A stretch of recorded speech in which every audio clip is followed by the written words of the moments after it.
Hey, how are you, my friend? Good. Ernest, how you doing? I'm doing good. Good. Yeah, so we are in Washington. Yeah, welcome. Thank you so much. My first time to be out of the airport, but wherever I come, I just, Yeah. What do you think about Washington? For me, Washington is a good state, but the only thing I don't like about Washington is when it is raining. Oh, okay. That is the part. Okay, I'm already out of Africa, so I don't want to have rain almost every single day. Awesome. Yeah, so how long have you been in Washington? Actually 2 years. 2 years. Yeah. But overall in the US, when did you come? 24 years now. 24 years. Yeah, so I came when I was 19. When you were 19. Yeah. Man. So you have seen a lot of changes. A lot of changes, a lot of progress. Yeah. I mean, back in the 1999, it was pretty nice. Like now the political climate. Yeah. And at that time, it was before September 11. Yeah. So things were vastly different after September 11, and then things started to be complicated from there to today. Yeah, definitely. Okay. Yeah. So, which state have you lived in those years before you came to? So I've lived in Nebraska for 23 years. Wow. Yeah. Why Nebraska? Cost of living. Okay. It was the first place that I got my education. So I had a bachelor's degree and pursued my master's degree and stuff like that. Okay. Yeah. Because sometimes the weather-wise in Nebraska is not better compared. And sometimes, like, I don't know if there are so many immigrants in Nebraska. Yeah, I mean the Kenyan population is okay. Oh, okay, that's good. But I've not seen a lot community-wise, because Nebraska is not like Washington, where there's a lot of progressive state. Welcoming so many people, like and the economy attracting so many people moving to the state. Yeah. Those are the states sometimes many people are moving away because of the economy and so forth. Yeah. Okay. Yeah. So for those 23, 24 years now, if someone comes here today, what will you advise that person?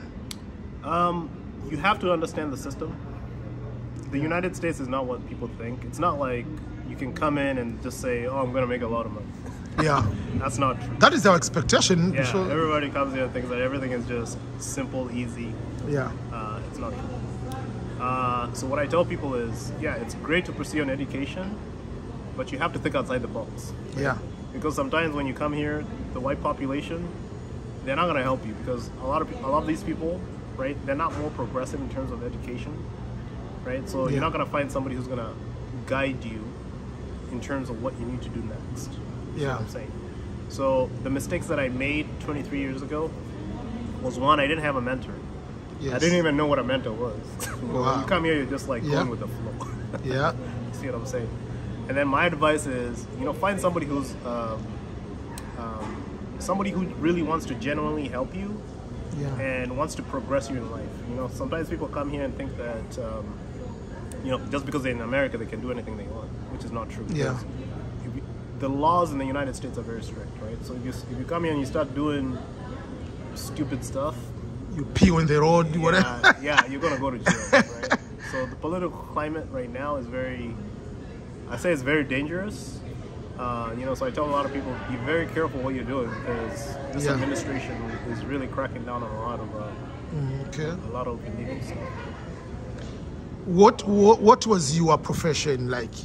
You studied at the university, and what did you work? So my dad brought me to the United States in 1999, and back then I was really privileged, because he said, hey, you know what, go get an education in the United States. So I started off with a bachelor's degree in computer science. Yes. Because that was a hot cake back then. Yeah. Right. So I progressed into cybersecurity, and back then it was really difficult to get into the cybersecurity field. Okay, because you had to know a lot of people to know a lot of people, right? Yeah. So luckily I met a Tanzanian guy. His name is Arthur Chilipuali. He's down in Omaha, Nebraska, and he gave me an opportunity. He said, hey, you know what? There's this company, come work for it. We did an interview, got the job. I was so happy. Just to get your foot through the door the first time is very difficult. Cybersecurity, right? So he gave me that opportunity. So he was my supervisor. He taught me all these things. And then as I progressed my education, right, got a master's degree, moved to a different company, which just paid more money. And then luckily, I got into a financial institution. It was Bank of the West that time. And I graduated to a cybersecurity architect. So I was making about, six figures, easy. 150, 160,000, which is a lot of money in Nebraska, right? Yeah. So what I tell people Yeah, for is, Nebraska, 150. Yeah, First of all, 100K is something else. So 150. yeah. So what I tell people is chase your dreams and don't be afraid to pursue, higher positions, because a lot of people just assume, oh, those higher positions are for white people, people not their class. But if you want to be like a director or something, or a CEO, that's okay. It's okay to chase that dream, right? So don't feel afraid, oh, because you're not qualified, you can't apply for that position. Apply for it, see what happens, right? The worst case scenario is they say no. And then go back again and apply for it. And you're going to get that position. Exactly. Because when they deny, they are not giving you like a punishment to kneel down, go to jail. It's just no. Yeah. Yeah, but so you can improve yourself, improve your skills, and then you apply again. Yeah. Okay. Yeah. But today we are here on one of the important event, and this one is not a cybersecurity event. Yes. It's about finance. Correct. Myself, I'm financial professional. Now you are also a financial professional. Right. But how did you transition from the computer, cyber? What gave you the drive to go into the financial professional life? Yeah, that's a good question. So I have to backtrack to back when everything for me was perfectly fine. Yes. Because I was earning six figures, $160,000 salary, and then I bought a house. This was back in the financial crisis, when the market was really, really nice. You could afford a really nice house. So the interest rates were like 0%. I said, man, I jumped in and bought that house. So, sometimes God gives you a path to freedom, financial freedom. Yeah. But sometimes you cannot see past what's in front of you, right? So I was married for 14 years. And then, unfortunately I divorced, right? So people who do not understand the financial system in the United States, especially the state government, you have to understand that your financial responsibility and your wife's financial responsibility is a joint responsibility. Yeah. So what I mean by that is, when your wife gets into debt and you have assets, and one person is playing stupid with your money, carrying on a debt, and you're over here saving, if you don't understand each other, right, and you go get divorced, you're gonna get crushed. Yeah. Right? So a lot of people don't know that, right? So a lot of people just assume that taking on debt is a really, really nice financial path to take. But I advise people, stop taking debt. Right? Yeah. You're just gonna put yourself in a deeper hole because you don't know what you're doing, right? So unfortunately, I had to go through a divorce. She had thousands of dollars in debt that I didn't even know about. But after I got divorced, and that's what really hurt me, was the fact that I was expecting the state of Nebraska to kind of side with me because I was very responsible financially. Yeah. But at the end of the day, I ended up losing my house, losing half of my retirement and everything. So it was very devastating. So by the time I got done, right, I walked away with about $5,000. Oh man. So she walked away with about $100,000. She got the house. See what I'm saying? Because she had more debt than I had, than no assets. Right? So I got very financially devastated. And at that time, I couldn't imagine, because I was like, well, I thought the United States government was siding with the people who do right. But it didn't look like the judge cared. He just said, he should have done his due diligence, which kind of insulted me. Right? So I said, okay, so if this is what the state of Nebraska is doing, what else are people not knowing about the government, right? So I said, okay. So at that time, I was going through a really hard divorce, and and then all of a sudden, my dad passes away, right? So by the time I was done with my divorce, the court had ordered me to pay my ex-wife $1,300 a month. That's a lot of money. Yeah. For 5 years, a lot of money, and I felt so violated. But my dad over here, he was falling sick. He was not looking too good. This is back in Kenya, and that really hurt me because when I looked at what I was giving her from a monthly perspective, $1,300. It could do a lot of things to help to help my dad's medical bills. So there's nothing I could do there. So by the time everything was was going through, my dad, unfortunately, he passed away. Right? So he had a lot of medical issues and stuff like that. It was just when I was looking at his death certificate, I couldn't believe it. Like there was all these critical diseases that I couldn't imagine him going through that. Yeah. So by the time I was burying my dad, right, one of my friends, I came back, and one of my friends invited me to a program. He said, "Hey, come listen to this information," because he knew what I was going through. Yeah. And I said, "Okay, yeah, great guy. Let me go listen to what he's talking about." And right there was a lady who was teaching about financial literacy, and I was like, "What is this lady talking about?" You know what I mean? And I sat there and I listened to this lady, and I was like, "Wait a minute! My former boss told me." He sent me a YouTube video. He said, and I remember this. He sent me a text message. He said, "You will thank me for this information someday." And I remember it, and I took a screenshot. Right? So whatever she was talking about came true what he was saying. And I said, Yeah. "This lady, she's not lying, right?" And I took that information seriously, and I started realizing that I literally don't know anything about finances. I thought I did. Yeah. I did not. Right? Yeah. So I think for me, it's just a matter of understanding the financial system in the United States. It's not what people think it is. And especially for immigrants, because even the people who are born here, this information they don't have. They don't have. Plus, you are coming here at the age of 20 or 30 years old Right. in a brand new system, so you don't have his double beating already. Right. Yeah, so it is better for us to understand these things very, very early. Yeah, because you can imagine, if I knew about this 24 years ago, my life would have been different. Very true. Very different. My dad's life would have been very different. Right? But now I'm paying the price of ignorance because I didn't even know.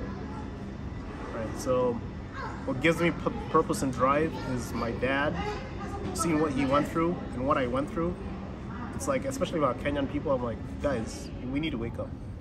Yeah. Right? Because what I go through, the hardships, I don't want to see anybody go through that. Right? Yeah. Because we don't talk about wealth building, we don't talk about finances. All we do is we just go with the flow, which is kind of sad.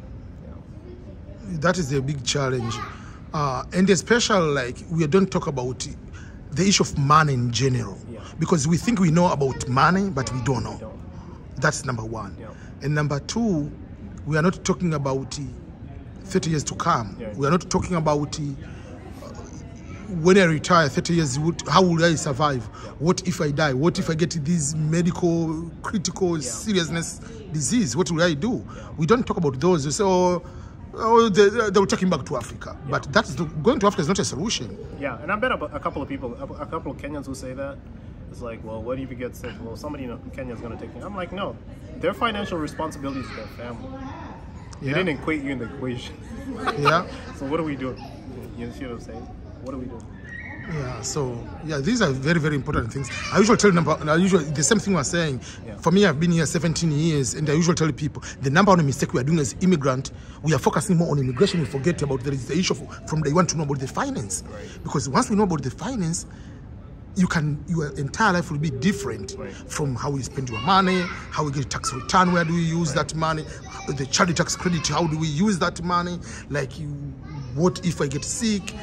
Like, instead of having two jobs, can I have one job and a business? There are so many things we need to know very, very early on. And the taxes in general. Yeah. Those are the things, yeah. Yeah, so I think a lot of people, especially in this country, if you see what the Chinese and the Indians are doing, it's a wake-up call, right? Because a lot of people don't, they just think it's just an African thing. And I'm like, no. Yeah.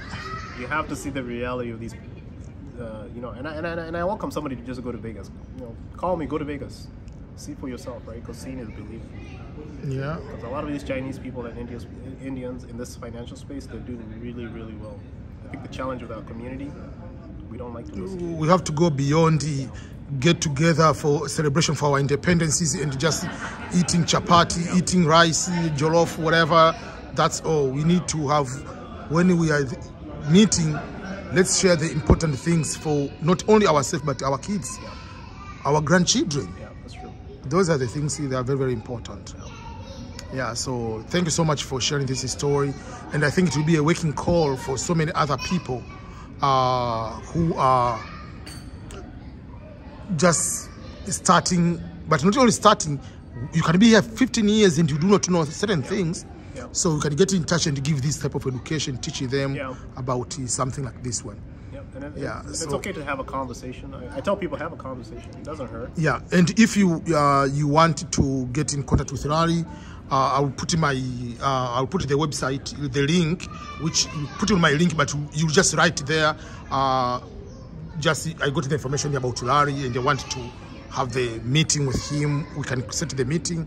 So if you go to ebmschools.com/finance, there is a form. You can fill that form, but the place where do you get the information. So if you seriously watch this particular video and you want to talk with Larry one-on-one, but you must be in America. Correct. Or Canada, not Correct. like you are in Kenya or Tanzania or Nigeria. No, because or if they don't know anybody, they might yeah, be oh, in you Kenya know, and they know somebody in the you United can States. share this video, Yeah. which could be a good start with that one. Yeah. So thanks so much, Larry. Well, and, welcome to Washington. Yeah, glad yeah, to see you. I Man. appreciate it. Do you have any question for me? No, I love seeing your work, and man, I respect what you do for your community, and you know, we need more leaders. Yeah, We thank need you so more much. Yeah, I appreciate it. leaders. All right, thank you. Okay, bye-bye. Bye.